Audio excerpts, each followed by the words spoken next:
आज ये बड़ी खुशी का अवसर है कि जो औपनिवेशिक बात था, जिसे गुलामी की निशानी भी कह सकते थे, जिसके माध्यम से कानून की देवी को अब तक आंखों पर पट्टी बंधी हुई तलवार और तराजू के साथ दिखाया गया था, अब इसमें आज से आमूलचूल परिवर्तन के आधार पर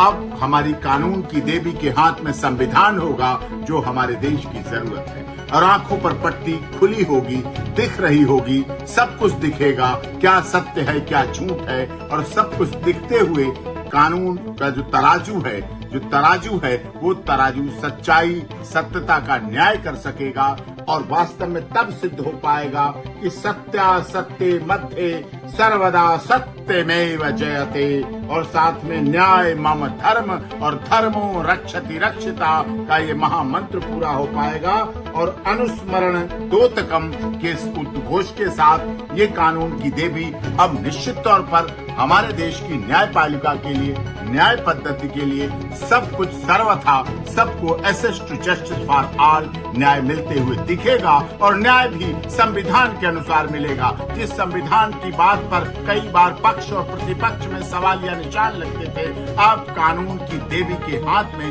संविधान है और एक हाथ में तराजू है और आंखों की पट्टी हट चुकी है और खुली हुई न्याय की देवी, कानून की देवी हमें सब कुछ देख रही हैं, सब कुछ परख रही हैं, सब कुछ सुन रही हैं, कान भी खुले हैं, आंख भी खुली हैं, तराजू भी दिख रही है। और संविधान के अनुसार ये देश और इस देश के सभी गुवाहाटी से चौपाटी, कन्याकुमारी से कश्मीर तक के लोगों को न्याय मिल सकेगा, उपलब्ध हो सकेगा। लोग सभी विश्वास करते हैं, एक छोटे से छोटे व्यक्ति का जब कभी कोई झगड़ा होता है, वो बड़ी मार्मिक बात कहता है, वो दूसरी बड़ी से बड़ी धन बल, जन बल, बाहुबल वाले व्यक्ति को भी कहता है मैं तुम्हें कोर्ट में देखूंगा। मतलब उसका एक विश्वास है, एक भरोसा है कि हमें माननीय न्यायालयों से, अदालतों से न्याय मिलेगा। और न्याय का पराक्रम जो जिस तरह से चल रहा है वो बहुत अच्छा है। ये इसके लिए हमारे देश के माननीय